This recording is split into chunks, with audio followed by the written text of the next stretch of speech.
আজকে আবার মোবাইলে নেটওয়ার্ক নাই, কি মুশকিল। নেটের জন্য আমি চলে আসলাম এই ফিশারি কোনার, জানি এখানে সব নেট আছে, অনেক মজার ব্যাপার আসলে। ভাই ভাই আপনি এটা কি করছেন ভাই? হ্যাঁ ভাই, কিসে? ভাই এখানে সকালবেলা আমি একটা রাসেল ভাইপার দেখছি। ধর ভাই, এটি সাপ কি ভাই? রাসেল ভাইপার কোথায় থেকে আসবে? আর রাসেল ভাইপার তাহলে তো আমার সোনার কপাল, কারণ সকালে ফেসবুকে দেখলাম রাসেল ভাইপার সাপ ধরলে নাকি 1,00,000 টাকা দিবে।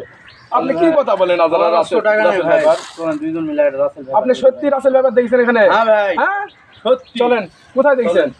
ভাই সামনে। এখানে? হ্যাঁ ভাই। শালা সাপ রে, রাসেল ভাইপার সাপ কোথায় রে? এখানে দেখছি তো। হ্যাঁ ভাই। ওই, সত্যি ভাই ভাই ভাই। আপনাকে কাইনি দেখলাম কি রে বাবা, আপনি কি করছেন? আগিচ্ছে ভাই হাগার টাইম দাও না আরে আল্লাহ, কি অবস্থা! আগিচ্ছে আর তুই করছিস রাসেল ভাইপার সাপ। সি ভাই, সি সি। সকালে আমি দেখছি। ধর ভাই মিয়া, তুমি সকালে কি একবার বইসা তুমি করছো রাসেল ভাইপার সাপ? সারা বারা কেবল একবার বইসা তুমি সে। তো মান সম্মান শেষ করো, আমি রাজ্যের রাজার মান সম্মান শেষ।